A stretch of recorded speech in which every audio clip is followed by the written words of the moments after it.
Assalamu alaikum dear students. I welcome you all once again in our next lecture regarding states of matter. And today in this lecture we are going to study the part second of states of matter. You know, we have already discussed the gaseous state and different gas laws associated with that. And आज के इस lecture में हम liquids के बारे में बात करते हैं. तो लिक्विड्स के बारे में बात करने से पहले हम लिक्विड्स देखते हैं कि लिक्विड्स होते क्या है.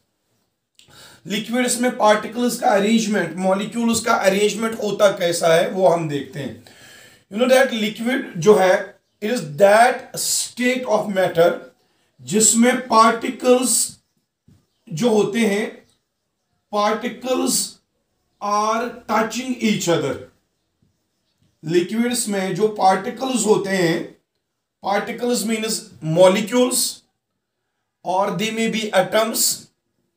तो यहां मैं भी कहता हूं in case of liquids the particles means the molecules जिनसे लिक्विड बना हो. जैसे मेरे पास वाटर है, वाटर बना होता है वाटर मॉलिक्यूल्स का. उस वाटर में जो वाटर मॉलिक्यूल्स होते हैं they are touching each other. So liquid में मैं कहूंगा the particles which form the liquid or the molecules which form the liquid, those are touching each other.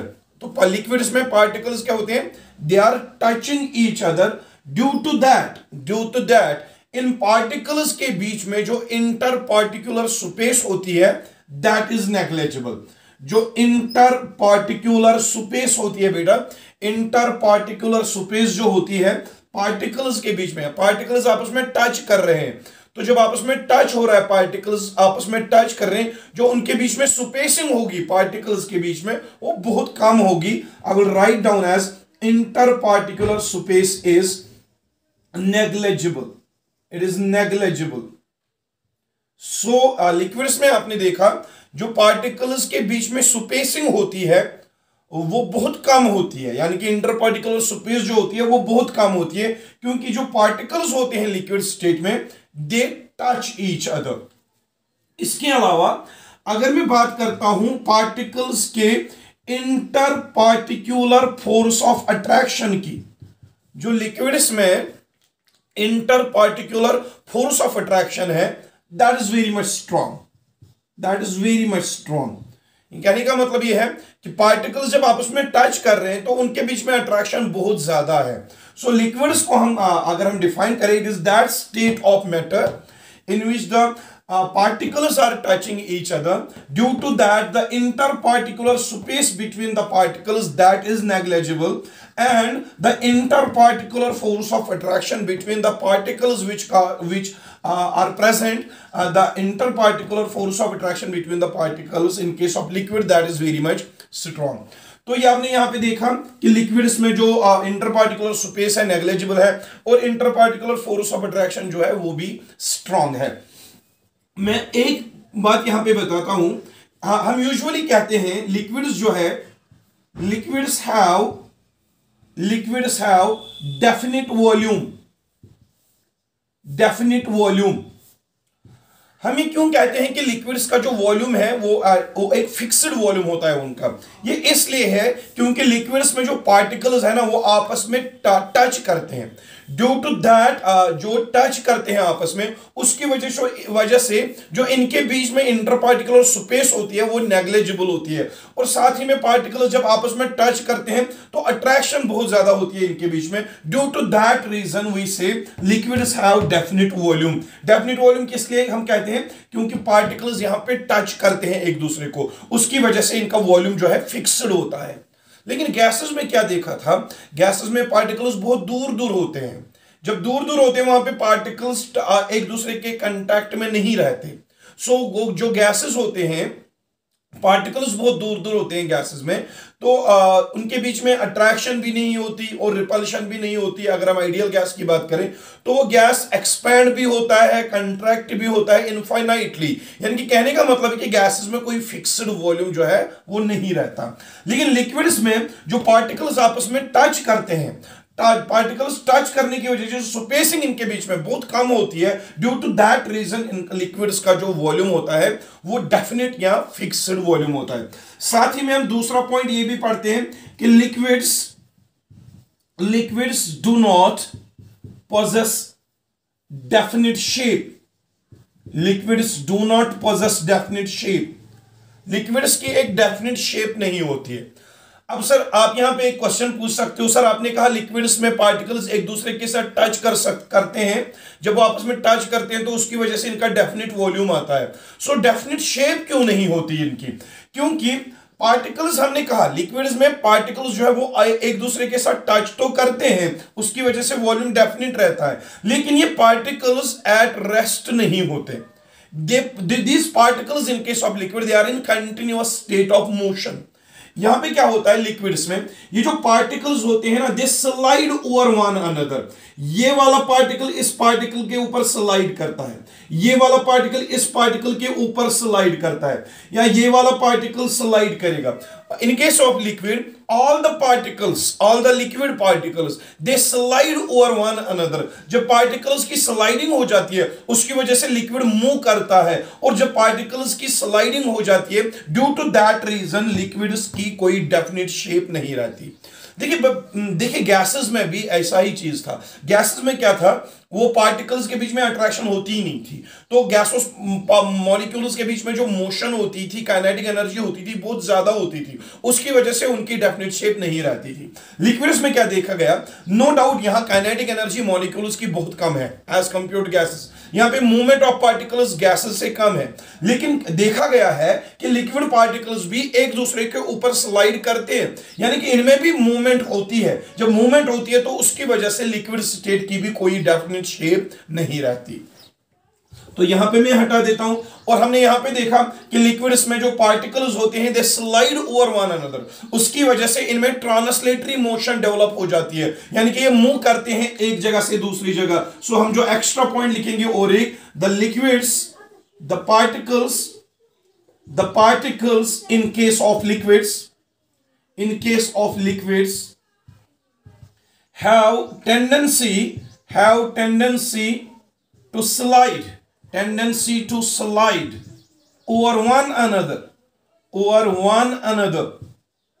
जो पार्टिकल्स होते हैं लिक्विड्स में, they have the tendency to slide over one another, उसकी वजह से इनमें मूवमेंट डेवलप हो जाती है। That is why we call liquids as fluids. They are called as fluids. जो गैसेस होते हैं, गैसेस और लिक्विड्स को हम फ्लूइड्स कहते हैं। क्यों कहते हैं? क्योंकि लिक्विड्स में भी और गैसेस में भी दोनों में पार्टिकल्स की मूवमेंट होती है, और यहां लिक्विड्स में भी पार्टिकल्स की मूवमेंट होती है, तो उसकी वजह से हम इनको फ्लूइड्स कहते हैं। We say the liquids have the tendency to show the fluidity. That means the particles have the ability to move or slide over one another. और एक चीज देख सकते हैं आप यहां पे, मैंने एक बात यहां पे कही, जो फोर्स ऑफ अट्रैक्शन होता है लिक्विड पार्टिकल्स के बीच में, that is strong force of attraction as compare to gases, और यहां पे जो स्पेसिंग होती है, space gaps between the particles, वो नेग्लिजिबल होती है। इसलिए हम लिक्विड्स को, इनके बीच में, लिक्विड पार्टिकल्स के बीच में जो गैप्स होती है बहुत कम होती है, इनको हम कंप्रेस नहीं कर सकते। Liquids are generally incompressible. Liquids incompressible होते हैं। क्यों होते हैं? क्योंकि इनके बीच में जो स्पेसिंग होती है बहुत कम होती है, इनको हम ज्यादा कंप्रेस नहीं कर सकते। हम ये कहते हैं कि दे आर जनरली इनकम्प्रेसिबल, या इनकी जो कंप्रेसिबिलिटी होती है वो बहुत कम होती है, क्योंकि पार्टिकल्स के बीच में स्पेसिंग जो है वो बहुत कम होती है। इनको हम गैसेस की तरह ज्यादा कंप्रेस नहीं कर सकते। गैसेस में पार्टिकल्स बहुत दूर होते हैं, जब पार्टिकल्स बहुत दूर होते हैं उनके बीच में स्पेसिंग बहुत ज्यादा आ जाती है, तो जब हम गैसेस में प्रेशर अप्लाई करते हैं वो गैसेस मॉलिक्यूल्स बहुत ज्यादा क्लोज आके बहुत कंप्रेस हो जाते हैं, क्योंकि वहां पे स्पेसिंग बहुत ज्यादा होती है। लेकिन लिक्विड्स में जब पार्टिकल्स एक दूसरे के साथ टच करते हैं तो यहां पे कंप्रेसिबिलिटी फैक्टर का होना बिल्कुल ही इंपॉसिबल है, क्योंकि पार्टिकल्स ऑलरेडी एक दूसरे के साथ टच करते हैं। तो जब ऑलरेडी टच करते हो तो हाई प्रेशर प्रेशर हाई देने से ये कंप्रेस नहीं होते, तो हम कहते हैं कि लिक्विड्स जो है जनरली इनकम्प्रेसिबल है। अब एक और बात मैंने कही कि लिक्विड्स में भी फ्लूइडिटी होती है और गैसेस में भी फ्लूइडिटी होती है, दोनों मूव करते हैं, दोनों शो करते हैं डिफ्यूजन। द पार्टिकल्स की मूवमेंट जो है वो दोनों में शो होती है, लेकिन गैसेस के कंपैरिजन में लिक्विड की जो फ्लूइडिटी होती है वो कम होती है, क्योंकि यहां पे फोर्स ऑफ अट्रैक्शन ज्यादा स्ट्रांग होता है और पार्टिकल्स उस स्पीड से मूव नहीं कर पाते जिस स्पीड से गैसेस में मूवमेंट हो जाती है। और ऐसे करके आप ये भी याद रखो कि जो लिक्विड्स की काइनेटिक एनर्जी है वो गैसेस की काइनेटिक एनर्जी से कम होती है, और जब गैसेस लिक्विड्स की काइनेटिक एनर्जी कम है तो इनकी मूवमेंट या फ्लूइडिटी भी बेटा कम होगी। सो these were some of the important points जो हम lower classes में भी पढ़ते हैं कि liquid state is that state of matter, that state of matter जिसमें इंटर पार्टिकुलर स्पेस जो होती है नेग्लिजिबल होती है, और पार्टिकल्स के बीच में जो फोर्स ऑफ अट्रैक्शन होता है वो स्ट्रांग होता है as compare to gaseous state, but weak होता है एज कंपेयर टू सॉलिड्स। और इनकी जो शेप है वो डेफिनेट नहीं होती, क्योंकि पार्टिकल्स कंटिन्यूअसली स्लाइड करते रहते हैं, जिसकी वजह से इनकी शेप डेफिनेट या फिक्स्ड नहीं रहती। हाँ, इनका वॉल्यूम फिक्स्ड होता है, क्योंकि पार्टिकल्स जब आपस में टच करते हैं due to strong force of attraction, इनका जो वॉल्यूम होता है वो फिक्स्ड होता है। At the same time we say liquids also occupy the volume of the container in which they are placed. वो इसलिए कहते हैं क्योंकि लिक्विड को जिस भी कंटेनर में प्लेस करते हैं, इसमें पार्टिकल्स में मूवमेंट होने की वजह से लिक्विड जो है पूरे सिलेंडर का वॉल्यूम ऑक्यूपाई कर सकता है, या shape not volume sorry, liquid जो है लिक्विड उस सिलेंडर की शेप ऑक्यूपाई करता है जिस सिलेंडर में हम इसको प्लेस करते हैं। दैट इज ड्यू टू कि मूवमेंट जो होती है लिक्विड्स में, तो मूवमेंट जब होती है लिक्विड्स में, ये फैल जाते हैं लिक्विड्स, तो उसकी वजह से ये शेप ऑक्यूपाई करते हैं उस कंटेनर की जिस कंटेनर में इनको हम प्लेस करते हैं, लेकिन इनका जो वॉल्यूम होता है वो बेटा फिक्स्ड होता है। So the next term regarding liquid state जो हम पढ़ने जा रहे हैं, दैट इज वेपर प्रेशर। यहां से आपका लिक्विड स्टेट स्टार्ट हो रहा है।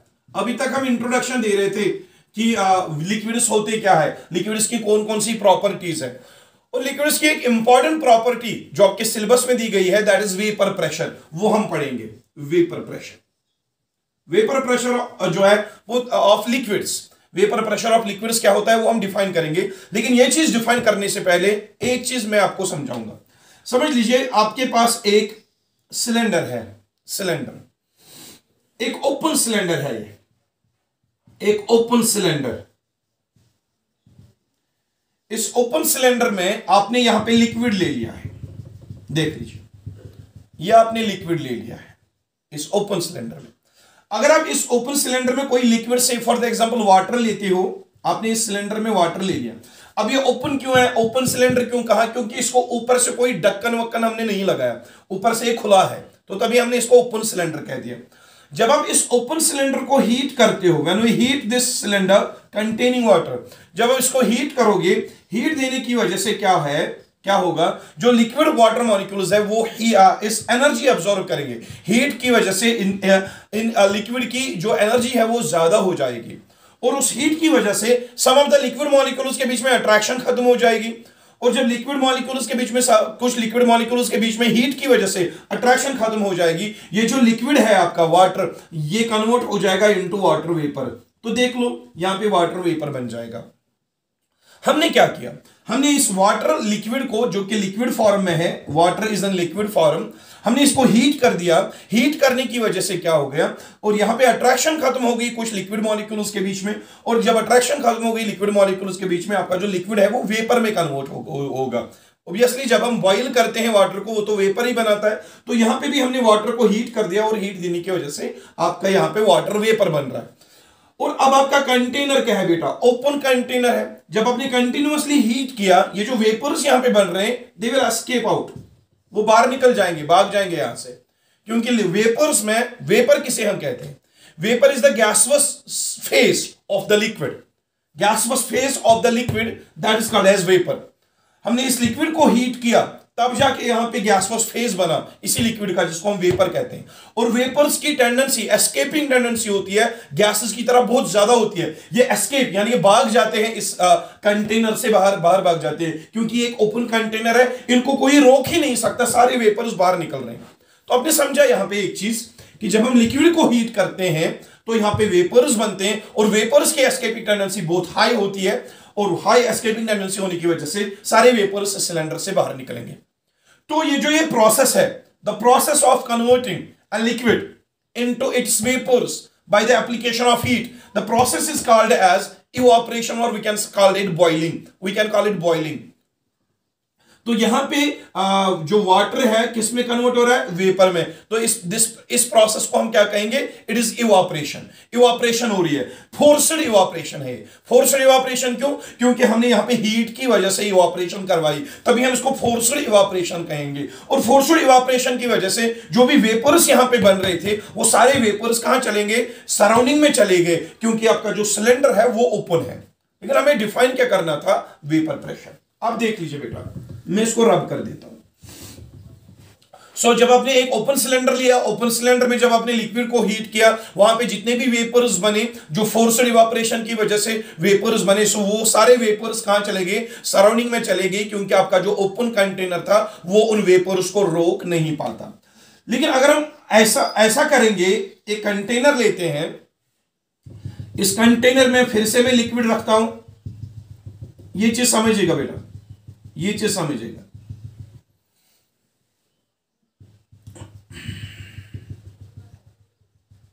ये मैंने इसमें लिक्विड ले लिया, कोई भी लिक्विड, ये जरूरी नहीं है कि आप वाटर ही लो, कोई भी लिक्विड ले सकते हो।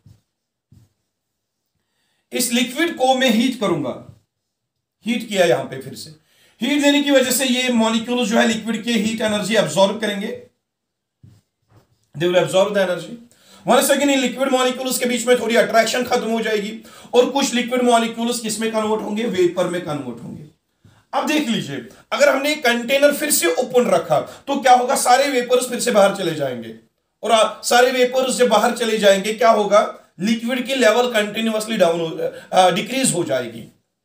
अब जितना ज्यादा हीट दोगे उतने वेपर्स ज्यादा बनेंगे, और जितने वेपर्स ज्यादा बनेंगे वो वेपर्स बाहर निकल जाएंगे, और कंटिन्यूअसली आपका लिक्विड जब वेपर में कन्वर्ट होता जाएगा, आपके लिक्विड की जो लेवल है वो कंटिन्यूअसली डिक्रीज हो जाएगी।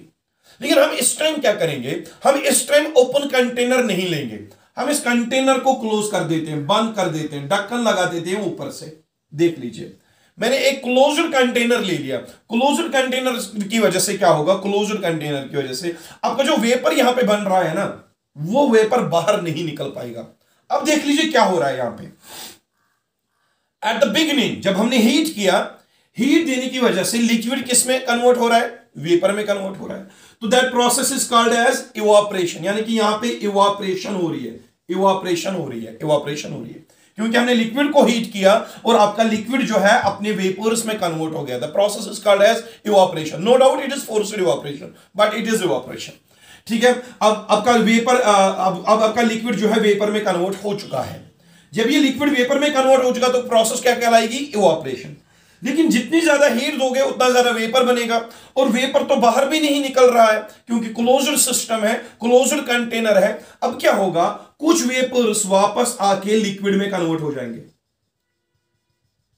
कुछ वेपर मॉलिक्यूल्स इस लिक्विड में वापस कन्वर्ट हो जाएंगे। That means the process will be called as condensation, condensation. अब क्लोज्ड सिस्टम में क्या हो रहा है, क्लोज्ड सिस्टम में जितना हीट दे रहे हो उतना वेपर बन रहा है, उतना इवापोरेशन हो रही है। लेकिन जितना जितना यहां पे वेपर्स की डेंसिटी ज्यादा होगी उतने क्या होगा, यहां पे वेपर्स की डेंसिटी ज्यादा होगी, कुछ वेपर मॉलिक्यूल्स क्या आएंगे, वापस लिक्विड फॉर्म में कन्वर्ट हो जाते हैं क्लोज्ड कंटेनर में। क्लोज्ड कंटेनर में ऐसा होता है, ओपन सिस्टम में तो ऐसा होता ही नहीं है। ओपन कंटेनर में सारे वेपर्स भाग जाते हैं, लेकिन क्लोज्ड कंटेनर में क्या होता है, कुछ वेपर मॉलिक्यूल्स वापस लिक्विड फॉर्म में कन्वर्ट हो जाते हैं। तो ऐसे करके इस क्लोज्ड सिस्टम में दो प्रोसेसेस हो रही है, एक तो आपकी इवापोरेशन हो रही है और फिर बाद में कंडेंसेशन हो रही है। लेकिन पहले कौन सी प्रोसेस ज्यादा होगी, इवापोरेशन, क्योंकि एट द बिगिनिंग यहां पे कोई वेपर था ही नहीं, हमने हीट किया, हमने वेपर पहले बनाया, यानी कि पहले यहां पे इवापोरेशन हुई, फिर उसके बाद कंडेंसेशन हुई। At the beginning we can say the rate of evaporation will be high than the rate of condensation. लेकिन आप जब अब कंटिन्यूअसली हीट करते जाओगे, कंटिन्यूअसली हीट करते जाओगे, इवापोरेशन होती जाएगी, वाटर की लेवल कम होती जाएगी और ऊपर वेपर्स की डेंसिटी ज्यादा होगी, और जितनी वेपर्स की डेंसिटी ज्यादा होगी उतना लिक्विड का लेवल भी ड्रॉप हो जाएगा। लेकिन अब हो क्या रहा है, कुछ वेपर मॉलिक्यूल्स वापस लिक्विड में कन्वर्ट हो रहे हैं, तो जब वापस लिक्विड में कन्वर्ट होते लिक्विड की लेवल फिर से रेज हो रही है। पहले लिक्विड की लेवल इवापोरेशन की वजह से कम हो रही थी, अब कंडेंसेशन की वजह से लिक्विड की लेवल बढ़ जाएगी। लेकिन अब जब आप कंटिन्यूअसली हीट करोगे, कंटिन्यूअसली हीट देने की वजह से क्या होगा, अगर यहां से 100 मॉलिक्यूल्स या 10 मॉलिक्यूल्स इवापोरेट हो जाएंगे, वहां से 10 मॉलिक्यूल्स कंडेंसेशन हो जाएंगे। अगर 20 मॉलिक्यूल्स इवापोरेट हो जाएंगे, यहां से 20 मॉलिक्यूल्स का कंडेंसेट भी हो सकते हैं। तो अब क्या होगा, जब rate of evaporation becomes equal to the rate of condensation, जब स्पीड ऑफ इवापोरेशन कंडेंसेशन की स्पीड के बराबर बनेगी, यानी कि अगर 10 मॉलिक्यूल्स यहां से इवापोरेट हो रहे हैं तो 10 मॉलिक्यूल कंडेंसेट हो रहे हैं, अगर 10 मॉलिक्यूल्स वेपर फॉर्म में कन्वर्ट हो रहे हैं, 10 मॉलिक्यूल्स यहां से लिक्विड फॉर्म में कन्वर्ट हो रहे हैं, तो क्या होगा, लिक्विड की लेवल जो है ना वो बराबर रहेगी। When rate of evaporation becomes equal to rate of condensation, at that time the level of the liquid does not further increase or decrease, that remains fixed now. What we say, when the rate of evaporation becomes equal to rate of condensation, we say that in this closed container equilibrium has been established. यहां पे equilibrium establish होगा। बेटा जब पहले initially क्या हो रही थी, ज्यादा evaporation ज्यादा हो रही थी, लिक्विड की लेवल डिक्रीज हो रही थी, और जब वेपर ज्यादा बनेगा तो कंडेंसेशन ज्यादा होने लगेगी, फिर लिक्विड की लेवल फिर से रेज होने लगेगी। लेकिन कंटिन्यूअसली हीट देने की वजह से एक साइड से इवापोरेशन होगी, दूसरे साइड से कंडेंसेशन होगी। जब इवापोरेशन की स्पीड और कंडेंसेशन की स्पीड बराबर होगी, लिक्विड की जो लेवल है वो अब चेंज नहीं होगी, तो हम कहेंगे कि लिक्विड में जो है इक्विलिब्रियम एस्टैब्लिश हुआ है। सो मैं यहां पे क्या कहूंगा, when rate of evaporation becomes equal to rate of condensation. When rate of evaporation becomes equal to rate of condensation, at that time what we say, equilibrium has been established. Equilibrium, यहां पे equilibrium establish हो गया है, equilibrium has been established, यहां पे equilibrium develop हो गया। अब देख लीजिए, उसी इक्विलिब्रियम पे जब इक्विलिब्रियम यहां पे एस्टैब्लिश हो, उसी इक्विलिब्रियम पे जब ये वेपर्स किस में कन्वर्ट हो जाते हैं, लिक्विड में, लेकिन लिक्विड में कन्वर्ट करने होने से पहले ये वेपर्स हिट करेंगे on the surface of liquid at equilibrium.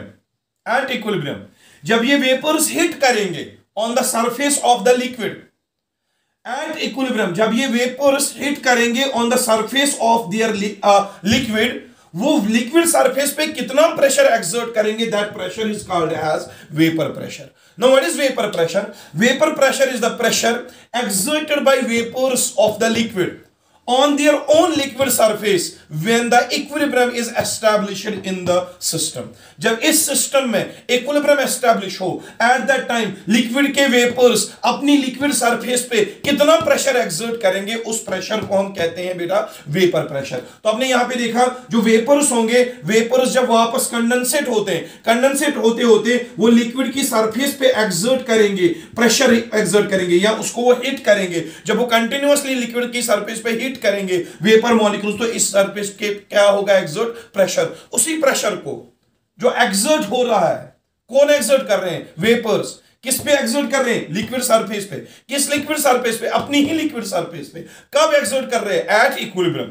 At equilibrium vapours of a liquid कितना प्रेशर एक्सर्ट कर रहे हैं on their own liquid surface at equilibrium, that pressure exerted by them, that is called as vapour pressure. So देख लीजिए मैं क्या कहता हूं यहां पे, vapor pressure is the pressure exerted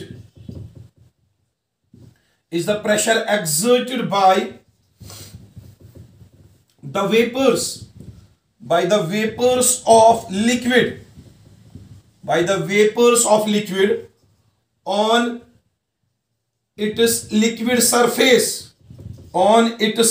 surface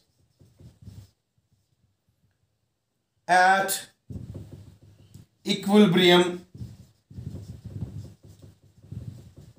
state।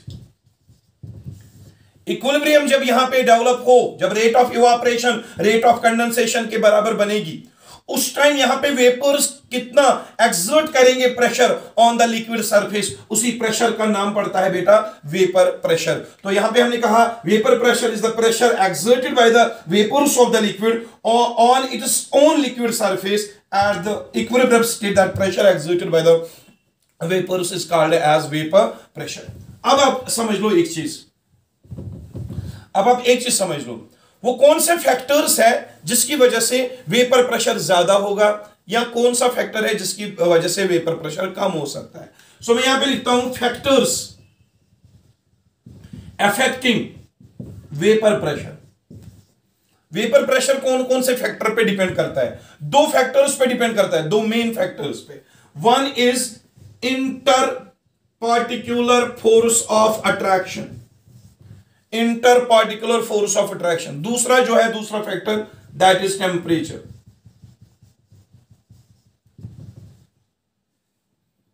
Temperature, दो फैक्टर्स है बेटा, one is inter particular force of attraction, दूसरा जो है टेम्परेचर।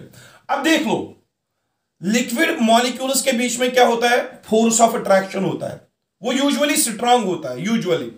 कुछ लिक्विड्स में वीक भी हो सकता है। देखिए हमारे पास डिफरेंट लिक्विड्स है, वाटर एक लिक्विड है, अमोनिया एक लिक्विड है, अल्कोहल एक लिक्विड है, कार्बन टेट्राक्लोराइड एक लिक्विड है, ईथर एक लिक्विड है। हर किसी लिक्विड में फोर्स ऑफ अट्रैक्शन की स्ट्रेंथ जो होती है अलग अलग होती है। अब वाटर में फोर्स ऑफ अट्रैक्शन स्ट्रांग होती है, hydrogen bond.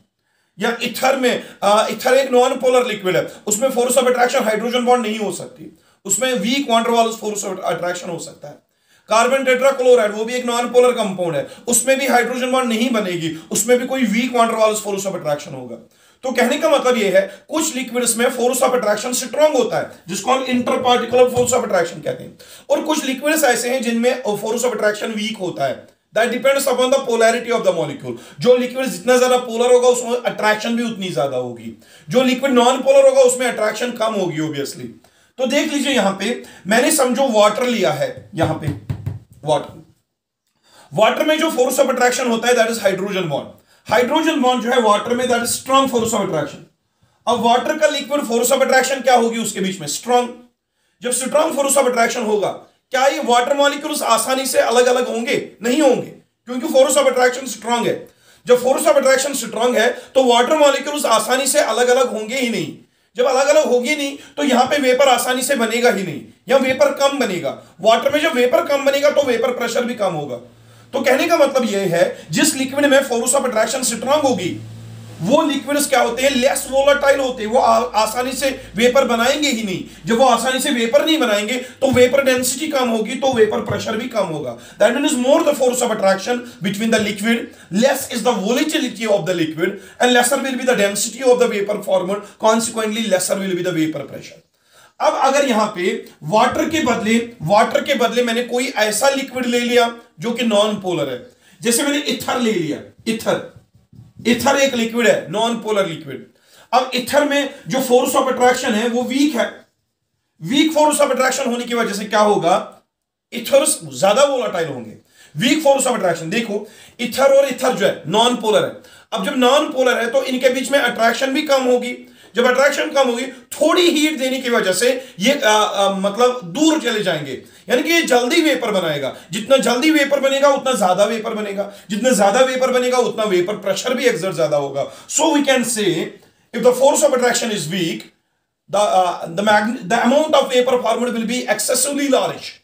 So vapor pressure भी बहुत ज्यादा यहां पे डेवलप होगा। So I will write down here vapor pressure is inversely proportional. It is inversely proportional to interparticular force of attraction between the liquid. जितनी force of attraction liquid में ज्यादा होगी उतना वेपर कम बनेगा, जितना वेपर कम बनेगा तो वेपर प्रेशर कम होगा, और जितना इंटरपार्टिकुलर फोर्स ऑफ अट्रैक्शन कम होगा कम लिक्विड्स के मॉलिक्यूल्स के बीच में अट्रैक्शन कम, वेपर बनेगा ज्यादा, और जब वेपर बनेगा ज्यादा तो वेपर प्रेशर भी एक्सर्ट होगा ज्यादा। This was the first factor. अगर आपसे अब पूछा जाए बोलिए वाटर में ज्यादा वेपर प्रेशर एक्सर्ट होगा कि अल्कोहल में ज्यादा वेपर प्रेशर एक्सर्ट होगा कि ईथर में ज्यादा वेपर प्रेशर एक्सर्ट होगा? ऑब्वियसली वाटर में, क्योंकि ऑब्वियसली ईथर में फोर्स ऑफ अट्रैक्शन जो है कम है। फोर्स ऑफ अट्रैक्शन कम होने की वजह से वहां पे वेपर ज्यादा बनेगा, क्योंकि ईथर ज्यादा वोलेटाइल होगा, वेपर भी ज्यादा बनेगा, तो वेपर प्रेशर भी ज्यादा एक्सर्ट हो सकता है। तो ये यहां पे मैं हटा देता हूं। Now we will be moving towards second factor. What is second factor? Temperature. बेटा जितना आप हीट ज्यादा दोगे आप क्या कर रहे हो? इंक्रीज कर रहे हो टेम्परेचर। जितना टेम्परेचर इंक्रीज करोगे तो यहां पे फोर्स ऑफ अट्रैक्शन जल्दी खत्म हो जाएगी, जितना ज्यादा फोर्स ऑफ अट्रैक्शन उतना इवापोरेशन ज्यादा होगी, जितना इवापोरेशन ज्यादा होगी वेपर ज्यादा बनेगा, जितना वेपर ज्यादा बनेगा वेपर प्रेशर भी एक्सर्ट ज्यादा होगा। So vapour pressure is directly proportional to temperature.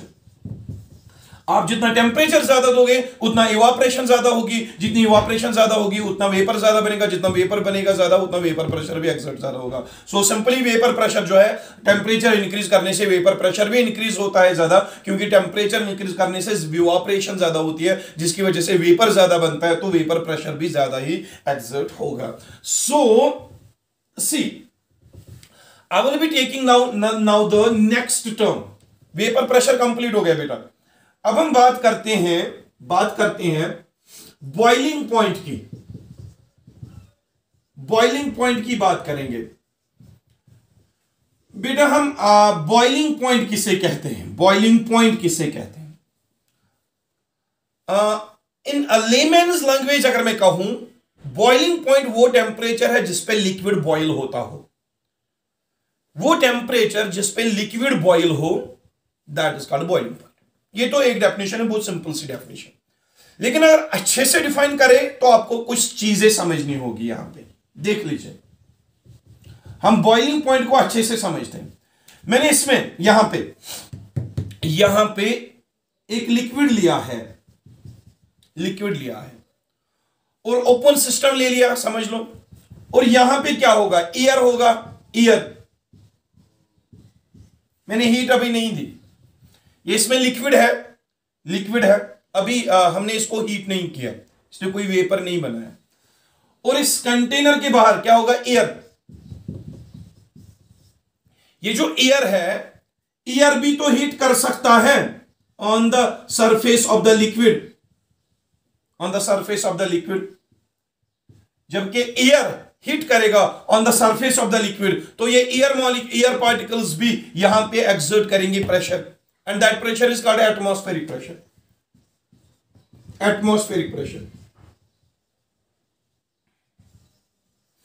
अब एटमॉस्फेरिक प्रेशर जो है यहां पे, एटमॉस्फेरिक प्रेशर क्या है? It is the pressure exerted by the air on the surface of the liquid, that is atmospheric pressure. What is vapour pressure? Vapour pressure is the pressure exerted by the vapours of the liquid on their own liquid surface at equilibrium, that's called a vapor pressure। but what is atmospheric pressure? It is the pressure exerted by the air on the surface of the liquid, तो उसको हम atmospheric pressure कहेंगे।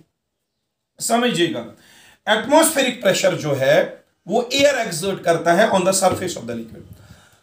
अगर हम liquid को heat करते हैं, heat करने के बाद लिक्विड क्या बनाएगा? वेपर। फिर वो वेपर क्या एक्सर्ट करेगा? वेपर प्रेशर किस पे? On its own liquid surface. हमें लिक्विड को, समझिएगा बेटा क्या बात कर रहा हूं मैं, समझिएगा, लिक्विड को हमें कितना हीट देना पड़ेगी, हमें लिक्विड को कितनी हीट देनी पड़ेगी सो दैट जो लिक्विड का वेपर प्रेशर है वो एक्सटर्नल एटमॉस्फेरिक प्रेशर के बराबर बने। लिक्विड का vapour pressure external atmospheric pressure के बराबर बनाने के लिए हमें कितना हीट देनी पड़ेगी एक लिक्विड को, वही कहलाता है उसका boiling point. So what boiling point actually is? Boiling point is that temperature at which the vapor pressure of the liquid becomes equal to the external atmospheric pressure, that temperature at which this happens, that is called as boiling point। so yahan pe main likh leta hu boiling point, it is the temperature at which the vapor pressure of liquid becomes equal to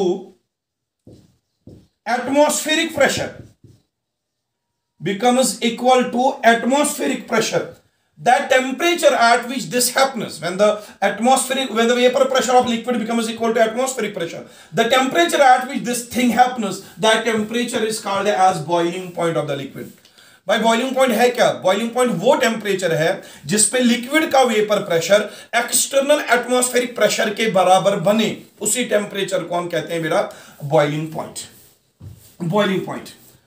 point is that temperature at which vapour pressure of liquid becomes equal to atmospheric pressure.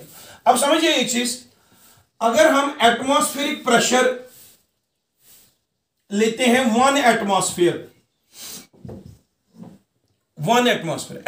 Pressure कितना है? 1 atmosphere. तो वो temperature जिस पे liquid का atmospheric pressure कितना ले लिया बेटा, 1 एटमॉस्फेयर। एक इंपॉर्टेंट बात है, समझ लेना। हमने पहले कहा बॉइलिंग पॉइंट वो टेम्परेचर है at which vapour pressure liquid का किसके बराबर बने, एटमॉस्फेरिक प्रेशर के बराबर। अब एटमॉस्फेरिक प्रेशर का वैल्यू क्या हो सकता है, कुछ भी हो सकता है, 1 एटमॉस्फेयर हो सकता है, 1 बार हो सकता है, समझिए, उसी के अकॉर्डिंग मैं डेफिनेशन देता हूं।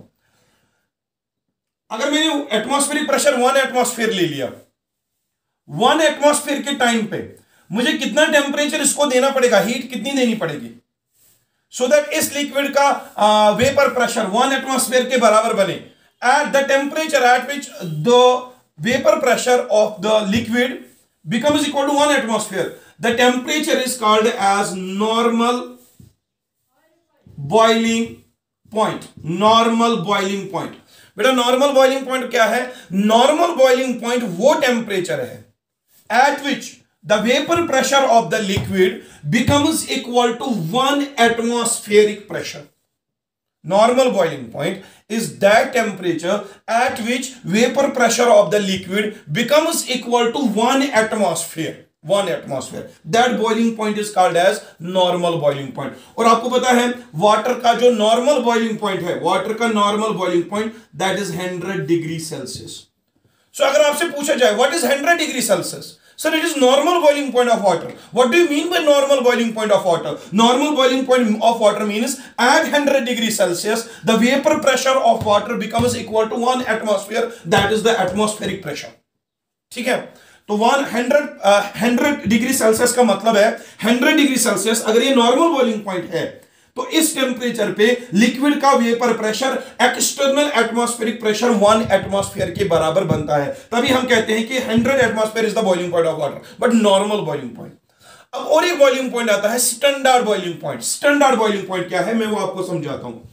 अगर मैं एटमॉस्फेरिक प्रेशर लेता हूं, एटमॉस्फेरिक प्रेशर लेता हूं 1 एटमॉस्फेयर के बदले 1 बार कितना लिया एटमॉस्फेरिक प्रेशर, 1 बार।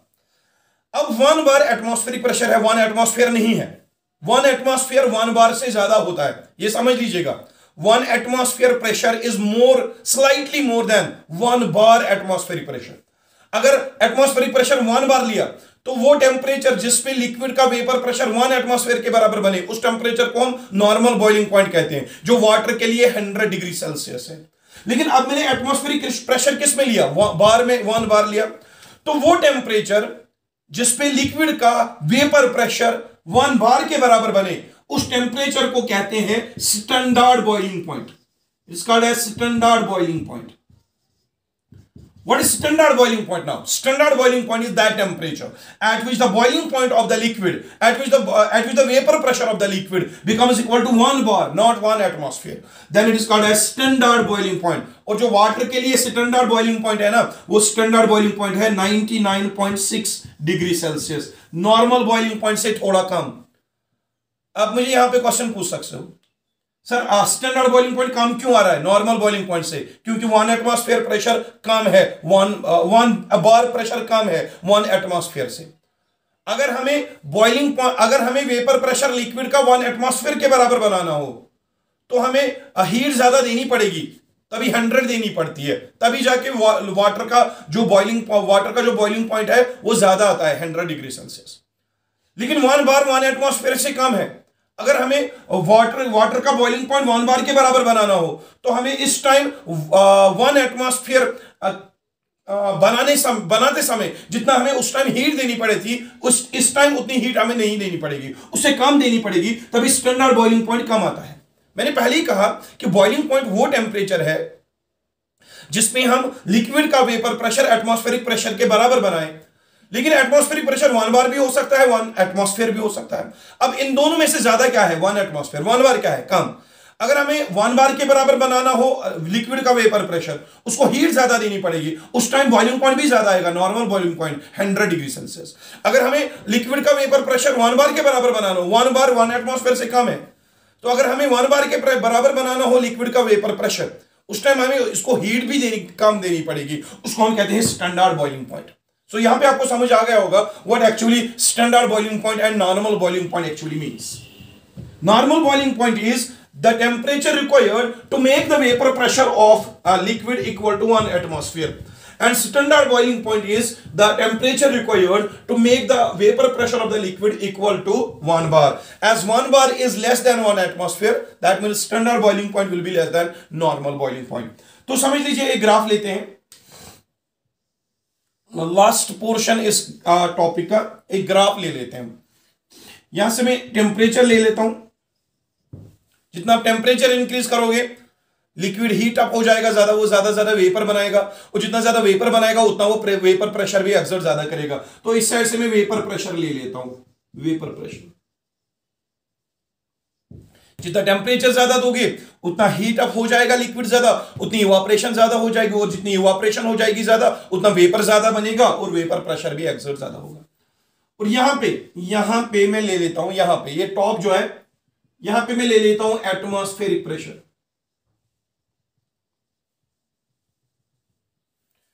एटमॉस्फेरिक प्रेशर देख लीजिए बेटा, एक चीज समझना है, बॉइलिंग पॉइंट कौन से लिक्विड का हाई होगा.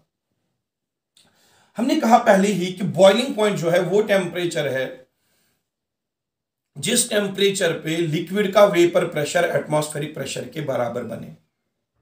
लेकिन अगर मेरे पास ऐसा लिक्विड है जिसमें फोर्स ऑफ अट्रैक्शन स्ट्रांग है, ऐसा लिक्विड आसानी से वेपर बनाएगा ही नहीं, और ऐसे लिक्विड में जो बॉइलिंग पॉइंट होगा वो बहुत ज्यादा होगा, क्योंकि इसमें पहले वो स्ट्रांग अट्रैक्शन हमें खत्म करनी पड़ेगी, तब जाके वो वेपर बनाएगा, तब जाके उसका वेपर प्रेशर एटमॉस्फेरिक प्रेशर के बराबर बनेगा.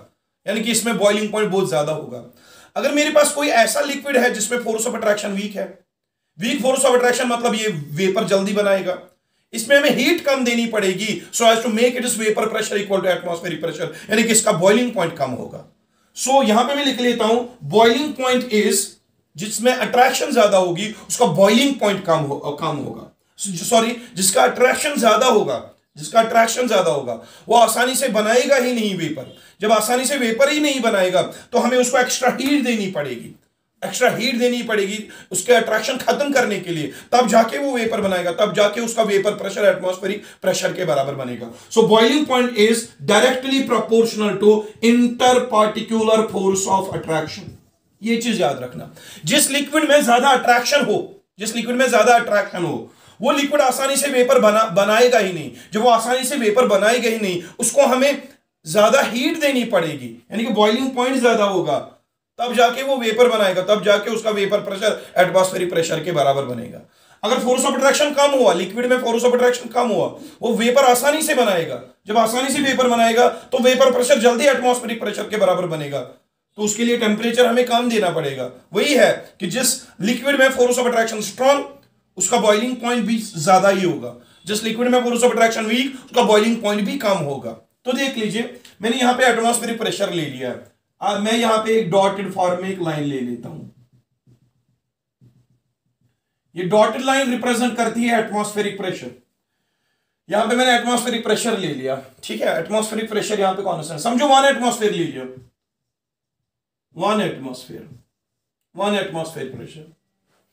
अब देख लो, वाटर अगर आप लेते हो, मैं 2 लिक्विड्स लेता हूं, 2. एक तो मैं वाटर ले लूंगा, दूसरा मैं ले लूंगा इथर, वाटर और इथर. अब बताइए, वाटर में क्या होता है, strong force of attraction, hydrogen bond. Ether में क्या होता है, इथर एक नॉन पोलर लिक्विड है, उसमें हाइड्रोजन बॉन्ड बनती ही नहीं है, उसमें वीक फोर्स ऑफ अट्रैक्शन होता है, वो है वान डेर वाल्स फोर्स.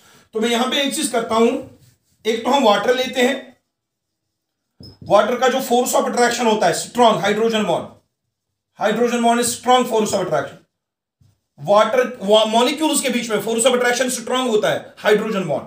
लेकिन अगर मैं इथर लेता हूं, इथर एक नॉन पोलर लिक्विड है, इथर के मॉलिक्यूल्स के बीच में जो फोर्स ऑफ अट्रैक्शन होता है वो वीक फोर्स ऑफ अट्रैक्शन होता है, जिसको हम van der Waals force of attraction कहते हैं. अब बताइए आप ही, इन दोनों में से वाटर एक है, दूसरा इथर है, फोर्स ऑफ अट्रैक्शन वाटर में ज्यादा है, तो वाटर आसानी से इवापोरेट होगा ही नहीं. जब आसानी से इवापोरेट होगा ही नहीं तो इसको हमें हीट ज्यादा देनी पड़ेगी इवापोरेट करने के लिए, तब जाके वेपर बनाएगा, तब जाके इसका वेपर प्रेशर एटमॉस्फेरिक प्रेशर के बराबर बनेगा, यानी कि वाटर का बॉइलिंग पॉइंट ज्यादा होगा.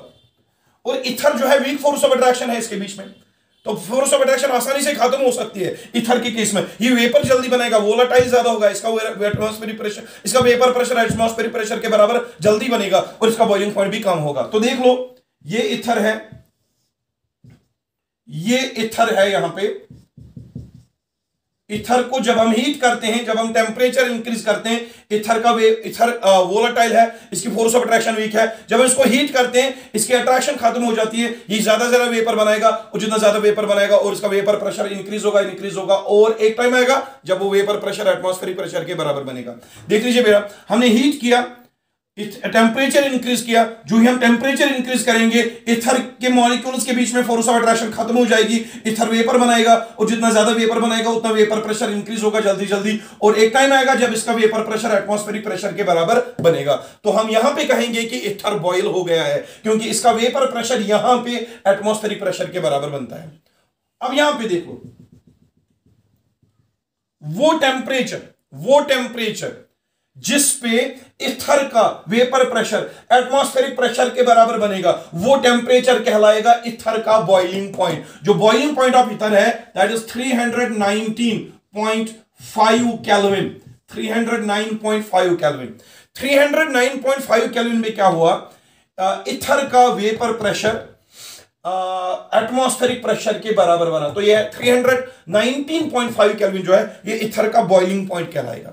अगर हम वाटर की बात करते हैं, वाटर को जब हम हीट करेंगे, वाटर में फोर्स ऑफ अट्रैक्शन स्ट्रांग है, जब हम इसको हीट करेंगे तो ये स्ट्रांग अट्रैक्शन होने की वजह से आसानी से वेपर बनाएगा ही नहीं, इसका वेपर प्रेशर कम होगा और फिर जब फिर से हीट करेंगे तब जाके अट्रैक्शन होगी, तब जाके वेपर बनाएगा, तब जाके इसका वेपर प्रेशर एटमॉस्फेरिक प्रेशर के बराबर बनेगा। यानी कि यहां पे टाइम लगेगा इसको, वाटर को, इसका वेपर प्रेशर एटमॉस्फेरिक प्रेशर के बराबर बनाने के लिए। तो टाइम लगने का मतलब है यहां पे टेम्परेचर जो है वो बहुत ज्यादा हमें देना पड़ेगा, तब जाके इसका वाटर का वेपर प्रेशर एटमॉस्फेरिक प्रेशर के बराबर बनेगा और तब जाके ये बॉईल होगा। और वाटर के लिए ये ग्राफ आता है, वाटर के लिए ये ले लो, वाटर के लिए आप ग्राफ। वाटर में फोर्स ऑफ अट्रैक्शन क्या है, स्ट्रांग। तो जितना हमें टेम्परेचर इंक्रीज करोगे, वाटर की अट्रैक्शन आसानी से खत्म तो नहीं होगी, हमें फिर से टेम्परेचर इंक्रीज करना पड़ेगा, तब ये वेपर बनाएगा, तब जाके इसका वेपर प्रेशर एटमॉस्फेरिक प्रेशर के बराबर बनेगा। और यहां पे वाटर बॉईल हो रहा है और जो ये टेम्परेचर आ रहा है, ये टेम्परेचर वो टेम्परेचर है जिसपे वाटर का बॉइलिंग एटमॉस्फेयर वेपर प्रेशर, ये टेम्परेचर वो टेम्परेचर है जिसपे वाटर का वेपर प्रेशर एटमॉस्फेरिक प्रेशर के बराबर बन रहा है। और ऑब्वियसली आप देख सकते हो ये टेम्परेचर जो है यहां पे, ये टेम्परेचर जिसपे वाटर का वेपर प्रेशर एटमॉस्फेरिक प्रेशर के बराबर बना, इसको हम कहेंगे बॉइलिंग पॉइंट ऑफ वाटर। वो आता है 373 केल्विन। ऑब्वियसली 373 केल्विन जो है वो 319.5 केल्विन से ज्यादा है। वाटर का बॉइलिंग पॉइंट जो है क्यों ज्यादा आया, क्योंकि वाटर में फोर्स ऑफ अट्रैक्शन स्ट्रांग होता है। स्ट्रांग फोर्स ऑफ अट्रैक्शन की वजह से वाटर आसानी से इवापोरेट होने से रहा, ये आसानी से इवापोरेट होगा ही नहीं, तो आसानी से वेपर बनाएगा ही नहीं, तो आसानी से वेपर जब बनाएगा ही नहीं, हमें एक्स्ट्रा टेम्परेचर देना पड़ेगा इसका वेपर प्रेशर एटमॉस्फेरिक प्रेशर बनाने के लिए, यानी कि इसका बॉइलिंग पॉइंट ज्यादा होगा। सो यहां पे आपने देखा, एक तो लिक्विड्स की कुछ प्रॉपर्टीज हमने पढ़ी, दूसरा हमने लिक्विड के वेपर प्रेशर के बारे में बात की, कौन से लिक्विड का वेपर प्रेशर ज्यादा होगा, कौन से लिक्विड का वेपर प्रेशर कम होगा। फिर हमने बॉइलिंग पॉइंट की बात की, नॉर्मल बॉइलिंग पॉइंट और स्टैंडर्ड बॉइलिंग पॉइंट की, और फिर हमने कंपैरिजन देखा कि कौन से लिक्विड का बॉइलिंग पॉइंट ज्यादा हो सकता है, कौन से लिक्विड का बॉइलिंग पॉइंट कम हो सकता है। अब जो आपका स्टेटस ऑफ मैटर वाला यूनिट है, इसमें अब 2 टॉपिक्स रहते हैं टोटल। आपका स्टेटस ऑफ मैटर वाला यूनिट खत्म, 2 लेक्चर्स होंगे टोटल। एक तो सरफेस टेंशन के रिलेटेड होगा, बहुत इजी है, और दूसरा विस्कोसिटी है। सरफेस टेंशन और विस्कोसिटी आपको फिजिक्स के बी पेपर में भी पढ़ने हैं, वहां पे आपको मैथमेटिकल रिलेशनशिप्स पढ़नी है सरफेस टेंशन और विस्कोसिटी के बारे में। या केमिस्ट्री में आपको कंसेप्ट देखना है, कौन से लिक्विड का सरफेस टेंशन ज्यादा होगा, विस्कोसिटी ज्यादा होगा, उसके लिए कौन कौन से फैक्टर्स रेस्पॉन्सिबल है। जो मैथमेटिकल रिलेशनशिप्स है उसके लिए आपको फिजिक्स में पढ़नी पड़ेगी, बी पेपर में सिलेबस में है आपके। लेकिन फिर भी मैं कोशिश करता हूं इंशाल्लाह कि मैं सरफेस टेंशन और विस्कोसिटी को आपको अच्छे से समझाऊं। तो तब तक आप एक काम करिएगा, इस वाले टॉपिक को अच्छे से समझ के अपनी कॉपी पे नोट डाउन करके और कोई भी कंफ्यूजन अगर हो कमेंट सेक्शन में कमेंट कीजिएगा या व्हाट्सएप पे डायरेक्टली आप मुझे पूछ सकते हो। खुदा हाफिज।